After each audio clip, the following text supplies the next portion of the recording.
Uma adoração, vamos ler a Bíblia. Abra lá comigo, 1 Samuel 16. Estou empolgado, irmãos, estou empolgado. Você está feliz, está empolgado também? Ficar perto de mim, irmão, você vai ficar empolgado. Ficar longe vai ficar triste. Vai ficar triste, hein? Vamos trabalhar um pouquinho aqui nessa manhã. Tenho certeza que você vai sair daqui hoje entendendo o que é unção e paternidade. Amém? Pastor, um assunto já tão falado, a paternidade. Esse aqui você talvez nunca tenha ouvido. E quanto mais, melhor. A partir do verso 11, vai dizer assim: Então Samuel perguntou: São estes todos os seus filhos? Jessé respondeu: Ainda tenho mais novo, mas ele está no campo, tomando conta do rebanho. Mande chamá-lo, disse Samuel. Não nos sentaremos para comer enquanto ele não chegar. Para aqui um pouquinho. Você muitas vezes pensa que estando do lado de fora de casa, não será lembrado, visto, aceito, percebido e trazido para dentro. Hoje, esse espírito vai cair por terra em nome de Jesus. Deus te viu, Deus te vê, Deus sempre vai te ver. Deus sabe o seu nome no passado, soube o seu nome no passado, sabe o seu nome no presente e saberá o seu nome no futuro. Deus sabe onde você estava, Deus sabe onde você está e Deus sabe aonde você estará. Deus trabalha desse jeito. Amém? José mandou chamá-lo. Era um jovem ruivo, de boa aparência e olhos bonitos. E o Senhor disse: É este. Levante-se e unja com óleo. Enquanto Davi estava entre seus irmãos, Samuel pegou a vasilha com óleo que havia trazido e ungiu. A partir daquele dia, o Espírito do Senhor veio poderosamente, ou em outra versão, se apoderou, ou apoderou-se de Davi. Depois disso, Samuel voltou a Ramá. Pai, nós temos alguns minutos aqui para ministrar a Tua palavra, e eu preciso, desesperadamente, que o Teu Espírito faça o que eu não posso fazer. Eis-me aqui, usa as nossas vidas, e coloca essa palavra, Senhor, penetra ela na nossa alma, gerando em nós transformação nessa manhã, em nome de Jesus. Amém. Que período é esse, irmãos, dessa leitura de 1 Samuel? É um período monarca, período de rei, ou dos reis. Você sabe que nós temos um livro anterior, Juízes, e nós temos um período onde os juízes, um livro bem anterior a outros, período de juízes que vão se chamar libertadores. Então cada juiz era um libertador. A juíza Débora, que também veio para ser uma libertadora, uma voz de Deus. E aí nós temos um período, logo ali no final de Juízes, se não me engano no capítulo 21, que a declaração vai ser: uma nação ou um povo sem governo é um povo que, desorientado em baderna, fazia o que bem entendia. E nós temos a visão clara de um povo que desejou, ela teve um anseio, o povo de Deus, em ter o quê? Um rei como outras nações tinham. Então a nação de Israel olha para o seu contexto e fala assim: precisamos de um rei, queremos um rei. Era o desespero do coração deles. Então eles vão escolher um rei. E esse rei, primeiro rei, no período monarca, vai ser Saul. E na YouTube eu preguei sobre os 3 reis, os tronos: Saul, Davi e Salomão. E nós temos Saul, que vai ser o primeiro. Mas é interessante se entender isso nessa manhã. Por quê? Porque o povo escolheu Saul. O que Deus faz? Deus autoriza. Então Deus fala assim: Samuel, você é o profeta que está vivenciando esse tempo onde eu comecei a falar com você lá na sinagoga, lá no templo com o Eli. E Samuel vai tendo seus ouvidos trabalhados por Deus. E agora Samuel vai ser o profeta de Deus para esse período de transição, inclusive, de juízes para os reis. Samuel vai ser o último juiz e o primeiro profeta nesse período monarca. Então nós temos esse homem em contato com Deus, Esse homem que tem um relacionamento íntimo com Deus desde a sua infância, filho de Ana estéril, mas Deus opera na sua vida e ela vai ser mãe. E agora nós temos esse profeta, ouvindo da boca de Samuel, vai lá e unja Saul. O povo escolheu, você unge. Então a figura do óleo, como eu disse, era uma marca, aonde o óleo sendo colocado dentro de um chifre de boi, era derramado sobre a cabeça, para quê? Para que ele tivesse autoridade para executar a função, a missão que Deus tinha estabelecido naquele período. Então as pessoas iriam olhar para Saul e falar assim: esse agora é rei autorizado para reinar sobre Israel. E você vê os primeiros momentos de Saul fazendo coisas importantíssimas. Saul vai ser usado, e o texto vai dizer também que o Espírito se apoderou dele, o Espírito o dominou. E aí você vê um combate na primeira guerra. Saul o texto vai dizer que ele ficou possuído pelo Espírito Santo, e ele faz uma ação como se fosse raiva, e o povo fica desesperado, com medo. Ele resolve um conflito ali do povo com o povo de Deus, e a gente percebe que Deus usou Saul. Saul foi, no começo, um homem usado por Deus, mas o tempo passa.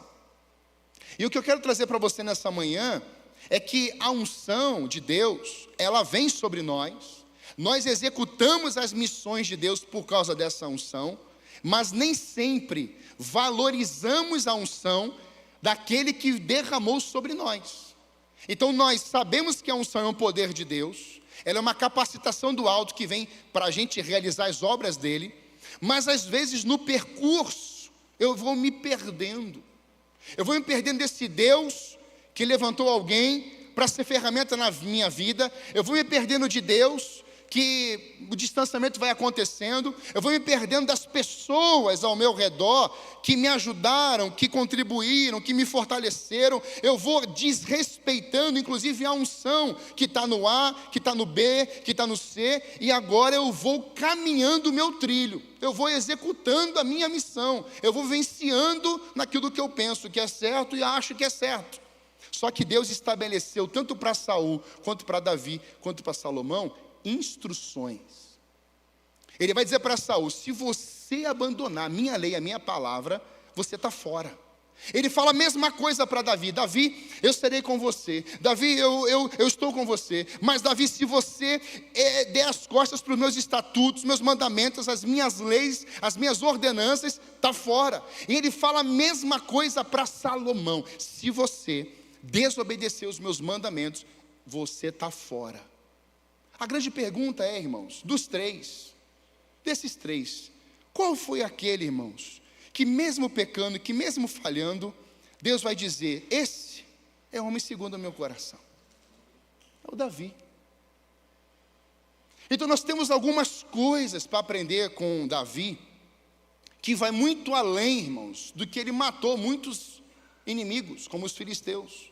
Nós temos coisas para aprender com Davi, que vai muito além dele ter matado Golias. Nós temos coisas bem mais assim, que eu destaco na palavra, que vai muito além dele chegar e simplesmente dar comandos, e falar assim: olha, pode matar, pode fazer, vamos entrar na terra, do que as conquistas de terras e posses, como a própria Jerusalém. Ele entra e domina ali os jebuseus, e ali vai se tornar a casa de Davi, o lugar onde Davi habitou. Nós temos coisas que eu percebo na Bíblia, que Deus ele tem um detalhe um pouco maior, um cuidado, melhor dizendo, um pouco maior, para que tudo isso viesse a acontecer. Deus trabalhou na vida de Davi bem antes. E é isso que eu queria pensar com a igreja nessa manhã, porque diante desse período, Saul, como eu te falei, escolhido por Deus, ele recebeu instruções estabelecidas por Deus. Olha só, alguns textos que eu quero só ler com você, nessa introdução aqui. 1 Samuel 10:8, você pode acompanhar aqui no telão. Depois o capítulo 12 e os versos dentro do capítulo 12. Em seguida, vá a Gilgal, adiante de mim. Eu o encontrarei ali para sacrificar holocaustos e ofertas de paz. Espere lá durante 7 dias, até eu chegar e lhe dar mais instruções. Sabe quem está ouvindo isso aqui? Saul. Quem está falando é Samuel. E aí Saul ouve tudo isso. Agora o texto continua. Pois bem, aqui está o rei que vocês escolheram. Vocês o pediram e o Senhor os atendeu. Agora, se temerem e servir ao Senhor, deem ouvidos à sua voz e não se rebelarem contra os seus mandamentos, tanto vocês como seu rei mostrarão que reconhecem que o Senhor é seu Deus. Olha isso aqui que é importante. Tanto vocês como seu rei mostrarão que reconhecem que o Senhor é seu Deus. Quando? Quando vocês não se rebelarem contra os mandamentos do Senhor. Mas se vocês se rebelarem contra os mandamentos do Senhor e se recusarem a ouvir a sua voz, a mão do Senhor pesará sobre vocês, como fez com os seus antepassados. Agora, olha os versos 24 e 25. Temam o Senhor e sirvam a Ele fielmente, de todo o coração. Pensem em todas as coisas maravilhosas que Ele fez por vocês. Mas, se continuarem a pecar, vocês e seu rei serão destruídos.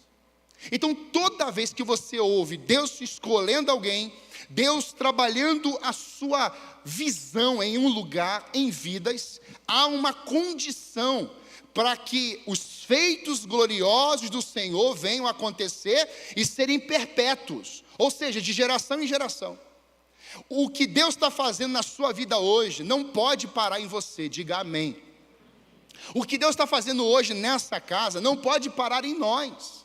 E quando nós estamos nesse alinhamento que é a ordem ou as ordens de Deus, nós estamos entendendo que a palavra dele basta, que a palavra dele que a palavra dele resolve, que a palavra dele é a verdade, amém, igreja? Então, diante dessa palavra, ou dessas instruções, eu ando debaixo dessa palavra, ou seja, eu me submeto à palavra do Deus vivo, e porque eu me submeto a essa palavra, eu sei que as bênçãos vão me perseguir. Quem quer ser perseguido por bênçãos aí?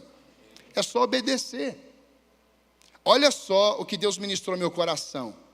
A obediência, ela protege a unção que Deus te deu. E nos mantém no caminho da bênção.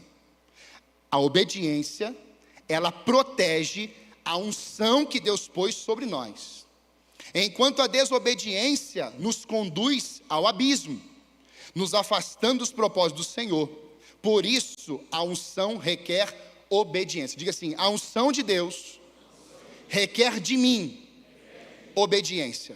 Você pode falar isso para 2 pessoas aí perto de você, ou 3, fala assim, a unção de Deus requer obediência. Fala para o outro lado para não ficar com ciúme. Quem quer viver na unção de Deus aí? Então fala assim, eu vou obedecer aos mandamentos do Senhor. Amados irmãos, tem uma leva de pessoas achando que é unção, e não é, porque está em desobediência. Nem sempre moveres em um culto representará que Deus está nesse culto. Como assim, pastor? Pois é, nem sempre. Não pense que às vezes você vê algumas coisas e fala assim, meu Deus, isso é coisa de Deus. Às vezes não. Eu ouvi há uns anos atrás, um pastor dizendo que estava estudando o físico, as emoções dos seres humanos, para que quando ele falasse, as palavras estivessem sendo trabalhadas no emocional dos seres humanos. É como um médico que, para ter conhecimento do seu físico por dentro, os órgãos, ele precisa o que fazer durante quase 10 anos no mínimo? Estudar o que? Medicina. Então temos muitos profissionais dizendo assim, eu vou aprender a lidar com o ser humano, com a sua alma. Então ele cria e desenvolve por causa do conhecimento, e isso tem muito em livros, ele vai desenvolvendo uma estratégia humana para desenvolver o quê? O teu emocional. Ele vai desenvolvendo algo dentro de você. E aí quando ele começa a falar, você fala assim, nossa, isso é tão forte. Nossa, isso é tão profundo. Nossa, isso mexeu com a minha alma. Esse é o problema. Porque a palavra não é para mexer com a tua alma. A palavra é para transformar o teu espírito. Porque o diabo não consegue mexer no teu espírito. O Espírito sela teu espírito, não a tua alma em primazia. O Espírito Santo vem no teu espírito. Então o diabo não pode ler o quê? O teu espírito, igreja. Mas o diabo pode colocar um monte de lixo na tua alma. E sabe por que hoje nós temos uma igreja às vezes enferma? Porque a igreja não quer buscar da fonte do Espírito Santo. Ela quer buscar alguma coisa da alma para a sua alma. E está cheio de gente doente. Líderes doentes, famílias doentes, casamentos enfermos, sacerdote caído. Por quê? Porque a alma virou o quê? O depósito de palavras da alma. E o espírito? Onde é que está o espírito? É por isso que a obediência vai proteger a unção que você carrega. Irmãos, isso é muito sério para nós. Eu levo isso com muita seriedade. Se eu tiver em desobediência, eu ouvi um vídeo curtinho ontem, do pastor Josué Gonçalves. Meu Deus, só um pedacinho. Ele fala algo muito interessante. Quem carrega a presença de Deus, não deixa as marcas do inferno por onde passa. Quando ele falou essa frase, eu falei assim, isso é unção. Aí eu, claro, melhorei a frase de Josué Gonçalves. Eu falei assim, quem carrega a unção, não deixa as marcas do inferno por onde passa. Olha que frase bem melhor que a dele, não é verdade? Diga amém. Obrigado. Que ele não me ouça agora, mas ele é uma benção. Irmãos, isso alimentou meu coração. E ele vai falar, sabe o quê? Que ele estava indo para uma conferência e ele estava atrasado. Ele vai lá e fala assim, moça, eu preciso, você me atenda aqui para comer. Aí a moça falou assim, temos 4 pessoas na sua frente. Ele disse, moça, mas eu vou me atrasar. Temos 4 pessoas na sua frente. E ele falou assim, então fica com essa comida aí. E foi embora. O Josué Gonçalves. Eu falei assim, uau. Então também a gente pode errar. Aí ele chegou lá no evento. Aí começou aqui.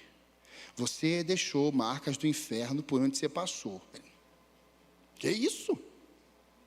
E foi verdade. Quando acabou o evento, ele foi lá no restaurante e falou assim, cadê a menina que trabalha aqui? A menina estava almoçando. Aí ele falou assim, olha, eu quero dizer para você algo. Aí ela olhou para ele, o que foi? Ele falou assim, olha, eu quero te pedir perdão. Ela, mas moço, não tem nada. Não, eu só preciso, você me perdoa? Tá bom, não, eu preciso que você fale que você me perdoa. Ela, tá bom, porque não tem a ver com você, tem a ver com o que eu fiz, com o que estava dentro de mim. A marca do evangelho ficou ali. E a marca do inferno arrancou. Nessa manhã, receba isso, igreja. Agarre essa palavra. Você não vai deixar mais marca do inferno em lugar algum. Você vai deixar a marca da unção, da presença de Deus por onde você passar. Você está aqui, você está no ao vivo, você vai assistir depois. A igreja não foi chamada para deixar marcas do inferno, irmãos. Tem crente devendo, tem crente fornicando, tem crente abusando, tem crente arrebentando. Isso não é unção da unção de Deus, isso é uma ação do inferno, irmãos. Nós temos que ser chacoalhados por Deus, porque a unção teve preço, e o preço foi o sangue de Cristo, irmãos. A gente está fazendo acordos para as pessoas nos aceitarem. Aonde que está escrito isso na Bíblia? Jesus falou assim, vem, sigam-me. Pastor não precisa fazer acordo para você segui-lo. Pastor não faz contrato com um membro de igreja. Pastor tem uma ordem, cuide bem das minhas ovelhas. Esse é o sangue que está sobre mim, e essa é a vontade que eu tenho de cuidar da minha igreja, ou da igreja que Ele me confiou. Ponto. A unção é preciso viver em obediência. E aí, irmãos, você sabe da história. Após uma série de atitudes de desobediência, o Senhor chama Saul e fala assim, Samuel, estava no capítulo 16, verso 1. Coloca para mim, 1 Samuel 16, verso 1. Samuel, Até quando? Olha isso aqui, ó. O Senhor disse a Samuel: você já lamentou o suficiente por Saul. Aqui, irmão, na linguagem de hoje, assim, você está tentando ajudar alguém que está em desobediência com os meus mandamentos e que eu já agora que eu rejeitei como rei. Deus não rejeitou o homem Saul. Deus rejeitou a função que estava sobre Saul. É diferente. Eu rejeitei o rei que esse povo escolheu. É forte, não é, igreja? É forte. Porque ele diz: agora enche uma vasilha com óleo e vá a Belém. Esses irmãos, agora é assim, ó. Para de ficar pensando em Saul, para de ficar pensando na posição de Saul, para de ficar buscando um monte de coisa, e agora você vai pegar o chifre com azeite e vai derramar na cabeça daquele que eu já escolhi. Aleluia. Procure um homem chamado Jessé, que vive ali, pois escolhi um dos filhos dele para ser. Aqui tem uma troca. Irmãos queridos, Deus não vai sustentar uma igreja que ela não está cumprindo a vontade dele. Deus não vai sustentar uma liderança. Deus não vai sustentar um pai e uma mãe que não está cumprindo a vontade dele. Isso é sério, irmãos. Eu estava conversando com o Márcio lá na confra da Casa do Oleiro, dos homens. E ele falou assim: pastor, o meu filho está lá na Alemanha. E ele mandou, eu fiz uma vídeo com ele. Ele estava desesperado para fazer um trabalho, um relatório. Ele falou assim: filho, você me dá 30 minutos? Em 30 minutos o Márcio tinha resolvido o problema para o filho. O filho desesperado. Irmãos, o filho está, eu não sei a distância daqui para a Alemanha. Mas eu sei uma coisa. Aquele filho, quando falou assim: me dá 30 minutos que eu vou resolver o teu problema, ele pensou que o pai dele estava ali ao lado dele. Esse deve ser o sentimento dele. Deixa eu falar uma coisa: você pode estar a milhares e milhares de quilômetros de alguém. Se você revelar o amor do pai, vai parecer que você está lá. Você pode estar com o sentimento de que Deus está lá no céu. Mas se você tiver um contato com Deus, você parar e Deus falar, ele parar e você falar, você vai saber que Ele não está do teu lado, Ele está dentro de você. Quem está entendendo isso aqui?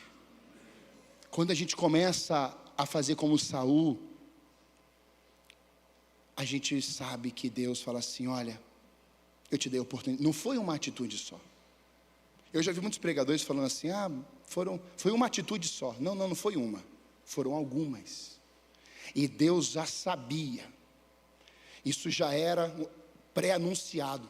Lá em Gênesis, quando Jacó começa a abençoar os seus filhos, ele chega em Judá, que significa louvor. E você sabe que Davi vem da tribo de Judá. Saul vem da tribo de Benjamim, o filho mais novo lá de Jacó com Raquel. Jesus veio da onde, irmãos? Da tribo de Benjamim ou da tribo de Judá? Tribo de Judá. Judá significa louvor. Jesus Cristo é aquele que é o louvor perfeito sobre as nossas vidas, amém? Então, entendam, havia um alinhamento profético, mas irmãos, Saul não entrou em obediência, quebrou. Por isso, a unção traz sobre nós responsabilidades. Não podemos negligenciar os erros. É preciso ter um posicionamento. E aqui, isso ministrou muito ao meu coração. Posicionamento espiritual, posicionamento familiar, posicionamento como igreja. Você está num lugar, irmãos, eu vou aqui abrir para você isso, entender. Você está numa região idólatra do Brasil. Não é só uma região idólatra de Santa Felicidade, não. Há um ponto de idolatria fortemente em Santa Felicidade. Está entendendo, amém, igreja? Está entendendo? E aí, como é que a gente se posiciona contra a idolatria, irmãos? Primeiro, não idolatrando. Segundo, você precisa ter temor a Deus. Por isso que você não vai idolatrar. Deus não quer idólatras, Deus quer filhos. Então, diante dessa verdade, como é que eu me posiciono diante disso? Entendendo o ambiente espiritual, entendendo onde eu moro, entendendo o que eu estou cumprindo aqui. Lembra da nuvem? A nuvem não se mexia, o povo não ia, mas a nuvem não ficava parada numa região. Por que você acha que aquela nuvem ficava parada? Porque Deus esqueceu do povo? Não, porque o povo tinha que cumprir uma agenda de Deus naquele lugar, plantações, colheitas e muitas outras coisas. Então, diante dessa verdade, eu entendo que quem me guia não é a terra, quem me guia é o céu. Se o céu me guia, na hora que ele se movimentar, eu me movimento. Então a igreja precisa entender, lá desde Atos, que ela é uma igreja em movimento, ela não é uma igreja parada. Essa semana eu recebi uma ligação de uma pessoa que era da nossa igreja, não está mais aqui. E ela falou assim: pastor, estou numa situação com pessoas próximas a mim, e começou a descrever um texto gigantesco. E ela falou assim: o senhor pode, por favor, nos ajudar financeiramente? Eu peguei, mandei uma mensagem para a nossa ação social, fizemos a oferta em menos de 30 minutos. O marido, aliás, o casal, que a mulher está com câncer em estado terminal, me mandam uma mensagem, um áudio, agradecendo em lágrimas. Eu não conheço eles. Nós não conhecemos, né, Mari? A gente não conhece. E eu não preciso conhecer para abençoar, porque eu sou abençoado. Quem é abençoado, abençoa. Hoje, essa semana, nós conseguimos fazer isso. Talvez um dia a gente não consiga fazer nessa velocidade, mas a gente pôde fazer. O que gerou lá, eu não sei, e eu também não me importo com isso. Uma coisa me importa, irmãos, é que Deus procurou o João, a igreja Alameda em Santa Felicidade, para ser resposta na vida de um casal cuja mulher está com câncer em estado terminal, e a igreja chegou. A igreja, quando está em movimento, ela chega, irmãos, nos lugares que Deus estabeleceu. Então, qual é o lugar que Deus te estabeleceu? É ali que vai ter fruto, é ali que vai ter colheita, é ali que você vai ver a glória, a manifestação de Deus. Quem quer experimentar as manifestações de Deus, a colheita de Deus aqui, amém? Por isso nós precisamos viver essa responsabilidade que Saul não viveu. Então, diante disso, a primeira coisa que eu deixo com você nessa manhã é: a unção do Espírito Santo, ela não tem compromisso com aparência, estrutura ou performance. Presta atenção nisso. A unção do Espírito Santo não tem compromisso com estruturas. Não tem. Performance, menos ainda. Aparência, meu Deus. Se fosse pelo nosso julgamento de aparência, os modelos, modelitos do mundo todo aí, estavam bem na fita, mas não estão. A unção de Deus tem compromisso com a sua palavra. Diga assim: a unção de Deus tem compromisso com a palavra de Deus. Não foi Deus que disse assim: unja. Não foi Deus que disse? Não foi Deus que disse para Samuel: vai na casa de Jessé, e um dos filhos vai ser ungido? Quem está falando isso? Deus. Eu já escolhi um lá na casa de Jessé. Então Deus já estava dando o quê? Diretrizes. Deus já estava dando as instruções. Deus já estava fazendo assim: olha, eu sei quem é, eu escolhi, eu sei onde ele está, e você só vai pegar o óleo e derramar na cabeça dele. Só isso que você vai fazer. E aí a história continua. Olha o verso 6, 16, verso 6.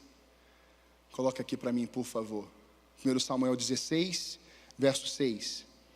Quando chegaram, Samuel olhou para Eliabe e pensou: com certeza, é este o homem que o Senhor ungirá. Vai ser esse. Ele diz: com certeza.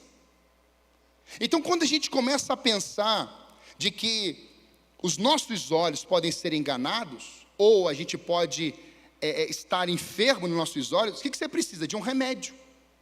Qual é o remédio? A unção. A unção de Deus é o remédio para os nossos olhos.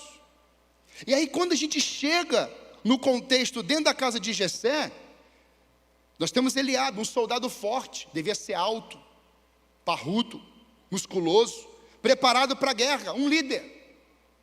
O filho mais velho de Jessé, é o mais velho, é o mais experiente, campo de batalha, um homem forte, um homem que preparava lenha, homem que matava algum bicho, estava ali executando as funções do seu pai. Esse é o homem. Mas quem está dizendo isso? Samuel. Samuel pode representar, sabe o que hoje, irmãos, aqui para nós? A igreja. A igreja está olhando para o porte físico. A igreja está olhando para as falas belas. A igreja pode estar olhando para o glamour, para a estrutura, para aquele negócio que é muito enfeitado. Certeza que é isso aqui. Aí você sabe o que vai acontecer, né? Olha o verso 7. O Senhor, porém, disse a Samuel, e Deus está falando para a igreja hoje, nesses dias. Eu não estou pregando só para a nossa igreja. Eu estou pregando para outras igrejas. O Senhor, porém, disse a Samuel: não julgue pela aparência, nem pela altura, pois eu rejeitei. O Senhor não vê as coisas como o ser humano as vê. As pessoas julgam pela aparência exterior, mas o Senhor, as pessoas julgam pela aparência exterior, mas o Senhor olha para o coração. Os outros filhos são apresentados, mas nenhum deles foi escolhido pelo Senhor para ocupar o trono de Israel. Grave essa frase: Deus não se impressiona com as nossas habilidades, Deus está buscando um coração. Se você está pensando que você tem habilidade, eu penso que eu tenho habilidade, e Deus está interessado nisso de primeira mão, e nos caímos, tombamos. Porque os versos 11 e 12 vai dizer: então Samuel perguntou: são estes todos os seus filhos? Aí no finalzinho que a gente leu, ele vê, porque o Jessé vai apresentando. Eliabe, tá o penúltimo, aí tem um Ramá, e vai vindo, Samar vai vindo. Quando acabam todos os filhos, aí Samuel fala assim: tem mais não? Aí o Jessé fala assim: tem.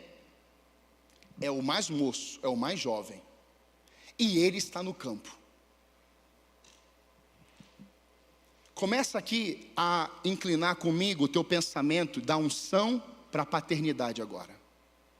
Presta atenção nessa transição que eu estou fazendo. É este quem fala, Samuel. Quando Davi é buscado lá no campo, cuidando das ovelhas do seu pai, Davi vem e entra dentro de casa. Quando Samuel vê o menino, ele vai assim: é este. Agora eu te pergunto, por que Samuel não viu antes? Porque ele ouviu a voz de Deus quando ele estava equivocado. Igreja amada, quem carrega a unção vai errar, mas há um caminho de restauração da palavra, da fonte da vida, que é o Senhor. Quem nós estamos ouvindo?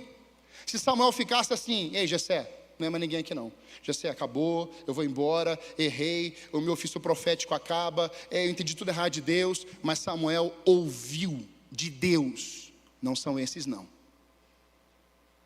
Tem mais alguém? Tem, então traga. Irmãos, quando eu penso que quando Samuel olhou para Davi, dentro dele queimou algo. Esse. Deixa eu te falar uma coisa nessa manhã. O diabo olhou para você e falou assim: esse é meu. Mas aí um dia você estava fora, você estava perdido, você estava comendo comida dos porcos, você estava se embriagando com os manjares, comendo esses manjares, se embriagando com as bebidas dessa terra. Mas o pai disse: filho, aquele lá é nosso.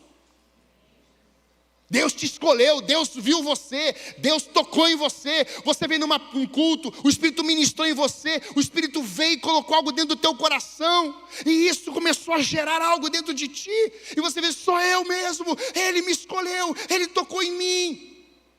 E aí você começa a ver uma vida nova com o Senhor. Deus, irmãos, nos conhece pelo nome, sabe o lugar que estamos e o que estamos fazendo. Quem é esse aqui, este aqui? Onde é que estava? Campo. Qual o nome? Davi. Filho de quem? Jessé. Está tudo alinhado. Eu creio que Deus nos encontrou aqui nessa manhã hoje. Eu creio que Ele sabe onde que nós estamos. Eu creio que, grave isso, guarde isso, viva isso. Deus sabia o seu nome e sabe o seu nome. Deus sabe que você estava em casa e agora está aqui. Deus sabe o plano dEle para você. Ele sabe. Deus quer, irmãos, nos habilitar como Ele habilitou Davi. Olha o que diz o Provérbios 15:3. Os olhos do Senhor estão em todo lugar. observam tanto os maus como os bons. Salomão que está dizendo. Agora olha o que o escritor aos Hebreus 4,13 vai dizer: nada em toda a criação está escondido de Deus, tudo está descoberto e exposto diante de seus olhos, e é a Ele que prestamos conta. Pastor, Deus me escolheu, não vou prestar mais conta a ninguém, até porque agora é só com Deus. Presta contas sim, você tem que prestar contas sim. Filhos, já nasci, já estou aqui na escola, não presto mais conta para nada. Para que prestar contas? Para quê? Já sei falar, já sei andar, já tenho aí toda a minha vida, mesmo de igreja, começou lá no discipulado e tal, vai crescendo, daqui a pouco eu falo assim, eu já basto, está tudo bem, não preciso de pastor, não preciso de autoridade, não preciso disso, não preciso daquilo, não preciso daquele outro, não preciso nem que me instruam mais, eu já sei tocar. Olha que ungido, não é uma unção assim fervorosa? Mas começou lá no leite, começou lá no colo, não sabia nada, não tinha nada, não conhecia nada. Aí começa a ter algumas poucas experiências. E aí começa a dizer, eu sei fazer. Eu lembro sempre do Caio, baterista hoje que tocou aqui. Eu vi o Caio começando. Você viu como é que o Caio está tocando? Eu sou reparador dessas coisas. Eu reparo mesmo. Aí eu olho e falo assim, nossa, esse menino, né? Johnny cantava desafinado. Aí como é que o Johnny melhorou? Pode ligar para mim. Aí como é que o Johnny melhorou? Você fica olhando ali o Pedro na guitarra, o Flávio ainda não aprendeu muito bem, né? Tem que estudar mais. Aí você vê a Aline cantando, você vai vendo as pessoas se desenvolvendo. E quanto mais Deus deposita em você, mais deveria ser o que? A sua submissão. Os que cantou aqui, a devoção. Quanto mais Deus faz, mais humilde eu preciso ser, mais grato eu tenho que ser, mais entendido de que é tudo sobre Ele, nada sobre mim, aleluia. Você vê o testemunho do Alexandre, ou seja, se eu sou abençoado e estou vendo as bênçãos chegando, eu não preciso dizer assim, Deus já chega, não. Eu preciso dizer, Senhor, tem mais espaço, porque eu quero que o Senhor continue me ensinando, me forjando, me tratando, e não deixe que eu caia. É essa a verdade que a igreja tem que clamar hoje. Porque todos os líderes e membros que caíram, e outros cairão, é porque se acharam muito bons em uma área. Irmãos, eu ouvi de uma pessoa, não foi me contaram não, não foi fofoca não, eu ouvi da boca da criatura. Esse time de louvor aí, uma outra situação, tá? Esse time de louvor aí, eu deveria ensinar todos eles. Aí, eu estou ouvindo assim, eu falei assim, não, eu acho que eu entendi errado. Repete para mim de novo, que eu acho que eu entendi errado. Passou aqui uma abelha e me atrapalhou. Não, é que eu sou bom no que eu faço. Eu ensino, eu posso ensinar. Eu botei a mão no ombro dele e falei assim, meu amado. Falei assim mesmo, meu amado. Esse povo que você está falando é muito ruim para você mesmo. Esse povo é muito limitado. Esse povo aí, ó, você é muito bom. Aliás, você é muito bom, cara. Ele ficou mudo. Está entendendo? Eu não briguei. Porque a unção que está aqui, ela tem que revelar responsabilidade até com o que eu falo e como eu falo. A vontade que dava é qual na carne? Você entendeu? A vontade que dá é de degolar. Vem cá. 71 membros da equipe de adoração, vem cá, fala na frente deles. Aí já viam com a espada, com ferro, com guitarra, né? Mas o que é uma igreja com unção? É a igreja ficar brigando? Vai ficar discutindo com a sua boca? Não sei o quê? Não. Você não precisa brigar, não. Amém, igreja? Você só revela quem Deus é. E aí, meu amigo, quando o louvor está cantando aqui, o pessoal está ministrando aqui, aí você fala assim, meu Deus, a unção do Espírito de Deus. Aí você coloca esses louvores lá na sua casa. Aí você fala assim, nossa mãe, o Johnny ministra, meu Deus do céu. O poder da unção de Deus, irmão, na vida de uma pessoa, ela faz você sair daí e vir para cá. Eu quero Deus. A unção de Deus faz, como Billy Graham pregava nos estádios. Mais de 120 mil pessoas. Billy Graham pregando no meio do estádio, sem apelo direito. Depois ele fazia o apelo. O povo já estava, irmãos, a ponto de bala, para sair, irmãos. Irmãos, eu estava ouvindo uma história de um avivalista que orou 30 dias, mais de 4 horas por dia. Em 30 dias, a nação que ele estava mudou da água para o vinho.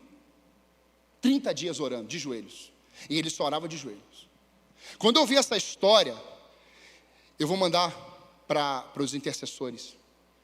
Eu fiquei olhando a dinâmica dele, só de frente para Deus, e não mais de frente para as pessoas. Mas quando ele chegava de frente para as pessoas não conseguiam ficar nas cadeiras. Deixa eu falar uma coisa nessa manhã. Nós vamos viver isso aqui. Você não vai conseguir ficar preso nessa cadeira. Algo vai pegar você por dentro. Os pregadores, eu estou alertando isso aqui desde já. Essa igreja, com uma unção do Espírito Santo, as vidas não vão conseguir ficar paradas. As pessoas vão começar a dizer, eu fui curado agora, eu estou me arrependendo, eu estou confessando pecados, eu quero meu casamento restaurado, minha mulher não está aqui, mas ela vai estar. Uma igreja que começará a declarar, porque Deus vai trabalhar no teu interior, e isso tem a ver com a unção do Espírito de Deus. É o poder de Deus que faz isso. Por isso, amada igreja, que está aqui nessa manhã, entenda que Deus não tem compromisso com aparência, estrutura ou performance. Deus tem compromisso com a unção, com a palavra dele declarada. Segundo, a unção nos confere poder e autoridade, mas a paternidade nos conduz até o destino. Diga assim comigo, a unção nos confere poder e autoridade, mas é a paternidade que nos conduz até o destino. Irmãos, quando Davi foi ungido dentro de casa, e marcado pelo óleo daquela unção que Samuel derramou, nós sabemos que no texto, logo na sequência, ele volta a trabalhar no campo, cuidando ainda das ovelhas do pai. E aí, Jessé manda chamar Davi, ou vai chamar Davi. Davi se apresenta e fala assim, Davi, hoje, amanhã você vai levar marmita, queijo, para seus irmãos e saber como é que está lá a guerra. Nesse contexto que Davi recebe a unção, ele é ungido, ele vai ser agora ungido como rei de Israel. Ele não vai executar o seu reinado ainda, mas ele já era escolhido. Davi precisaria ter um tempo ainda de maturidade, porém, quem estava no governo, no reinado? Saul. Então Saul, ele por errar e ter errado, Deus retira a unção dele, e agora Saul continua reinando, e vai reinar até 40 anos, sem a presença de Deus. Uma coisa é você governar com a unção, outra coisa é você governar sem a presença de Deus, sem a unção de Deus. Então Saul governou, reinou, sem a presença de Deus, sem a unção de Deus, porque a unção estava onde? Sobre Davi. Deus já tinha escolhido outro para ocupar o trono. E aí Saul não gosta disso, porque Saul vai tentar o quê nos próximos 15 anos? Matar Davi. Só que o tratamento de Davi para com Saul é de um filho. Ele vai dizer para Saul, meu pai, meu pai. Ele olha para Jessé como um pai biológico e um pai também espiritual, de autoridade sobre ele, mas ele olha para a autoridade que Deus havia confiado sobre Saul, e Davi se submete, olha isso, mesmo ungido rei de Israel, no lugar dele, Davi estava se submetendo e chamando Saul de pai. Irmãos, quando Davi, ele está nesse contexto de ir para o campo, e agora ele volta para a casa do pai, instruído para ele ir para o campo de batalha, Davi, irmãos, ele continuou fazendo o que o pai dele mandava. O profeta Samuel, que marcou a vida dele com aquele óleo, vai.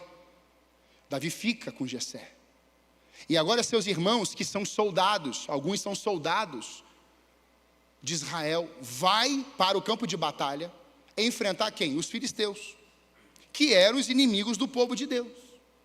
Quando os inimigos do povo de Deus estão atacando, estão ali chamando, estão ali no vale, o que está acontecendo ali? O exército de Deus está preso, parado, com Saul de um lado, os irmãos de Davi do outro, e o exército todo acuado, 40 dias ouvindo. Tem homem aí? Será que tem um exército aí valente para guerrear contra os filisteus? 40 dias. E nesses 40 dias, Davi está onde? Trabalhando para o Pai, buscando da presença de Deus, e é chamado para ir até aquele vale, levar alimento. Deixa eu te falar uma coisa, tem gente que está sendo bombardeada, sendo arrebentada hoje, e Deus olhou você lá no relacionamento com Ele, e falou assim: vem que eu estou te chamando, porque eu vou te usar nesse lar aqui, nessa família aqui, nesse ambiente aqui, porque não estão dando conta, e não vão dar conta nunca. Por quê? Porque não se submeteram à vontade de Deus. Davi vem com a marmita. Quando Davi chega no campo, o irmão dele, qual deles? O Eliabe. O que você está fazendo aqui? Você era para estar cuidando das poucas ovelhas do nosso pai. Aí Davi fala assim: meu Deus, eu não fiz nada de novo. Eu só trouxe comida para vocês. Eu só trouxe mantimento. E Davi sai. Quando Davi está saindo, está o Golias gritando lá, do outro lado. Então o exército ficava de um lado do vale, e o outro exército aqui. E de repente alguém gritava e fazia o quê? Vamos ter a guerra agora de 1 contra 1. Se aquele ganhasse, esse exército perdia, ou ele recuava, ele fugia, ou ele ia para o confronto e acabou. Agora, naquele dia, está Golias gritando, aí Davi passa. Quando Davi passa, presta atenção nisso. O ponto que eu quero destacar é: a unção confere poder e autoridade, mas a paternidade nos dá destino. O destino não era ali, porque Davi viveria por muitos anos. Mas olha o alinhamento de uma unção que encontra um pai, e esse pai instrui o filho, dá trabalho para o filho, orienta o filho, cuida do filho. Esse pai está dizendo assim: Davi, vai cuidar das ovelhas. Davi, vem, entra aqui. Davi, vai levar comida para os seus irmãos. Davi, vai. Ou seja, tem um filho que se submete a uma voz paterna, a um pai biológico, mas que também é uma autoridade sobre Davi. O que acontece? Davi só está obedecendo. Ele tem unção, mas a paternidade está dando para ele missões. E ele só está executando as missões que o pai está falando ao coração dele. Destino. Ele chega de frente para o exército. Quando ele ouviu Golias confrontando, ele falou assim: quem é esse incircunciso? Ou seja, esse aí não é judeu. Ou seja, esse aí é de uma leva que é contra o povo de Deus. Esse aí não tem a marca da aliança. Esse é o povo da mistura. Esse aí tem destino. E eu também tenho. Quem carrega o Senhor sabe o seu destino e saberá falar contra as vozes do mal que querem levar ele para um destino errado. Olha o que Davi faz. Quem você pensa que é? E aí Golias fica doido com ele, porque assim: você está vindo comigo com pedaço de pau, eu sou algum cão? Porque Davi pega 5 pedras no riacho e coloca ali na sua funda. E Davi está indo para cima dele com a unção de Deus, o poder de Deus, e sendo filho obediente à paternidade de Jessé. Quem foi que mandou Davi para o campo de batalha, irmãos? Quem foi? Jessé. Paternidade. Foi a paternidade que levou Davi para o destino. Amada igreja, não foi Deus falando assim: Davi, levante-se agora e vai lá enfrentar o Golias. Não foi. Foi Jessé que pegou alimento e falou assim: vai levar para os seus irmãos. E Davi está obedecendo. Filho obedece pai, amém, irmãos? Filho está debaixo da paternidade de Deus, o Pai perfeito. E aí a palavra que vem no meu coração é: quem renuncia à casa do Pai não alcança destino. Quem está renunciando à casa de Deus, à vontade de Deus, às ordens de Deus, não tem destino nele. E eu poderia dizer para você que diversas vezes isso aconteceu na história. Quando você vê a vida de Jesus, Oséias 11:1 vai dizer: do Egito chamei o meu filho. De onde é que Jesus veio, irmãos? Veio do céu, gerado no ventre de Maria. Mas que região era aquela? Onde é que Jesus ficou escondido, irmãos? Por causa de Herodes, Egito. Isso não tem uma semelhança com a história? Não está lá Moisés? Moisés ficou escondido aonde, irmãos, para não morrer? Egito. E nós olhamos para esse cenário e percebemos que, diante de uma paternidade sobre os filhos, esses filhos vão chegar num destino que Deus planejou para eles. O problema, irmãos, é que a gente tem a síndrome de Ló. A gente é abençoado, a gente é cuidado, a gente não tinha nada e passa a ter tudo. E a gente diz assim: Abraão, eu quero as minhas terras agora. E Abraão falou assim: pode escolher. E aí o filho vai escolher o quê? A terra que vai passar a ser Sodoma e Gomorra, o sobrinho. É a síndrome do filho pródigo, que tem tudo dentro de casa, mas diz: acabou, quero a minha parte da herança e estou indo. Irmãos, o lugar da bênção era na casa do pai. O lugar da bênção sobre Davi era em obediência ao seu pai. Eu poderia dizer outros textos para você, mas eu quero dizer 1 Timóteo 1:18-20. Timóteo, meu filho, estas são minhas instruções para você, com base nas palavras proféticas ditas tempos atrás a seu respeito. Que elas a ajudem a lutar o bom combate. Apeguem-se à fé e mantenham a consciência limpa, pois alguns rejeitaram deliberadamente a consciência e, como resultado, a fé que tinham naufragou. Himeneu e Alexandre são dois exemplos. Eu os entreguei a Satanás, para que aprendam a não blasfemar.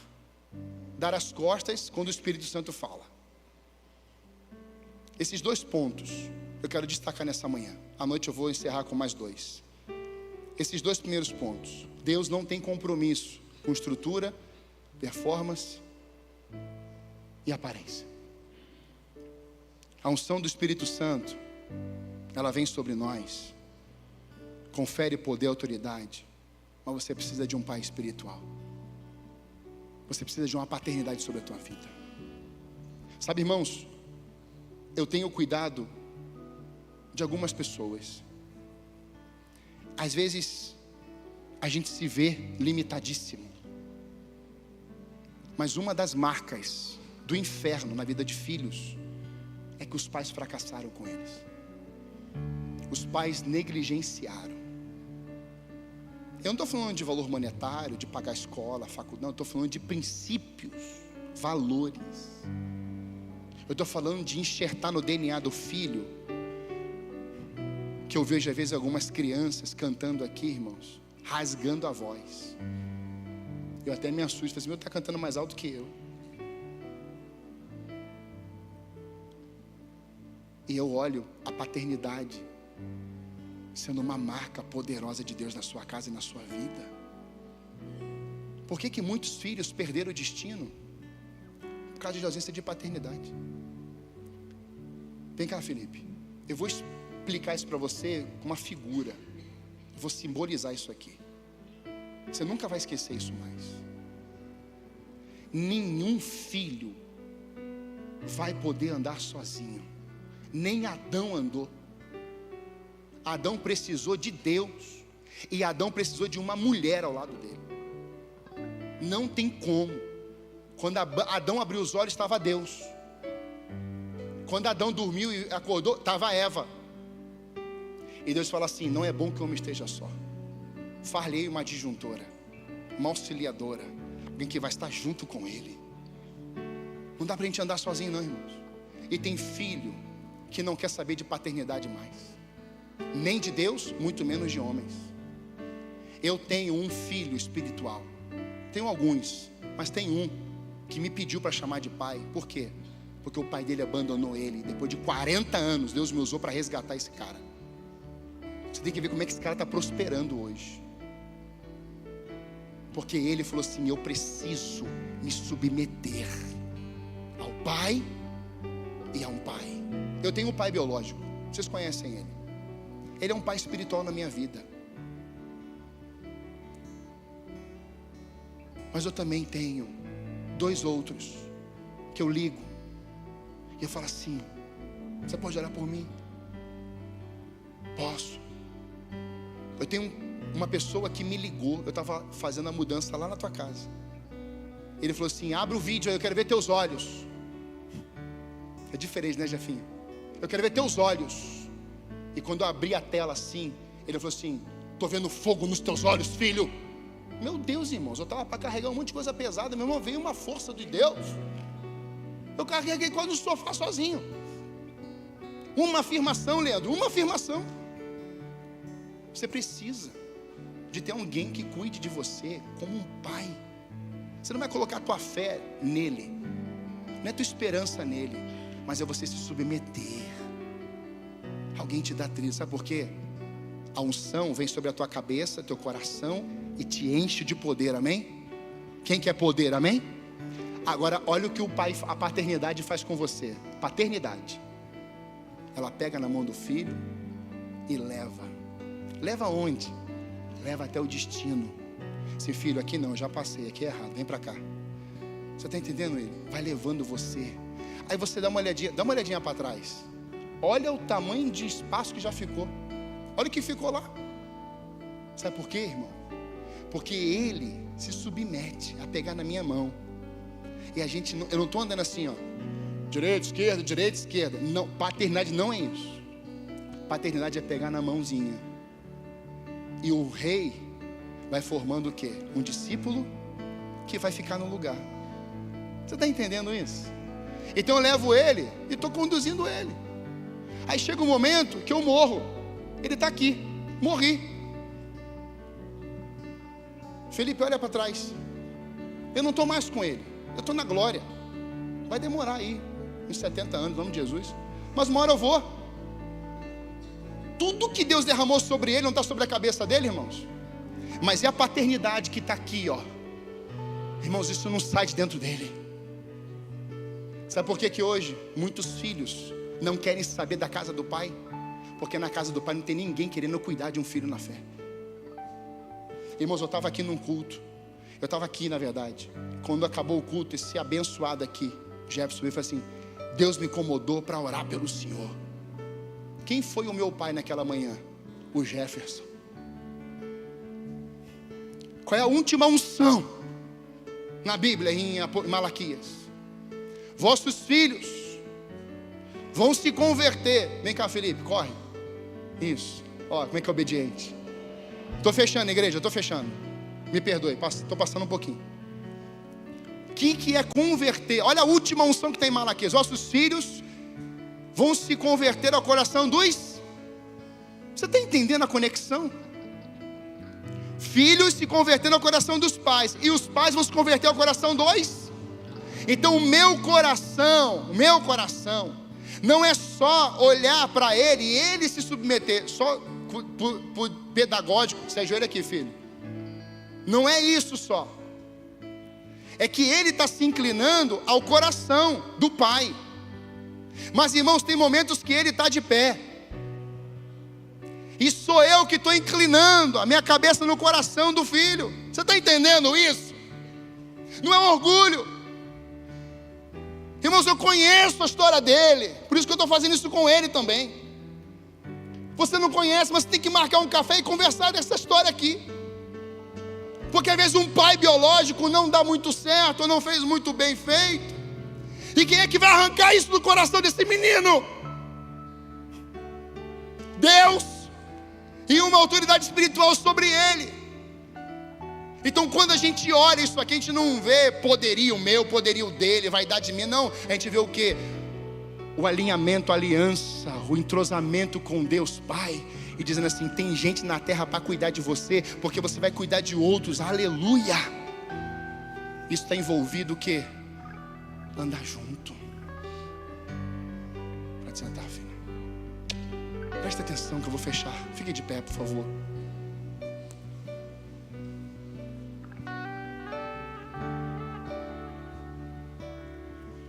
Qual é a crise, irmãos? A crise é que entrou a palavra maldita chamada paternalismo na igreja. Essa é a maldição. E aí um homem fala assim: você tem que fazer o que eu mando. Aí ele faz e se arrebenta e fala assim: eu não consigo mais respeitar nenhuma autoridade espiritual na minha vida mais. Chamar alguém de pai, você está doido. Pois é, Jacó foi mandado pelo pai na vida dos seus irmãos. Foi Jacó que mandou. Os irmãos traíram, deram como morto, e depois quem sustentou os irmãos foi Jacó, inclusive o pai dele, José. Quem sustentou a família de José e de Jacó foi José, lá governador do Egito. Mas foi o pai que enviou ele para meio dos lobos. Jesus, negado na sua casa, rejeitado pelos seus irmãos, rejeitado em Nazaré, mas Jesus foi o salvador da sua família também. E você? E eu? Você quer a unção de Deus? Mas eu quero convidar a igreja nessa manhã. Você quer se submeter à autoridade de Deus como um pai sobre você nessa manhã? Deixa o seu lugar, vem para cá, nós vamos orar. Eu quero que o meu Pai celestial me governe.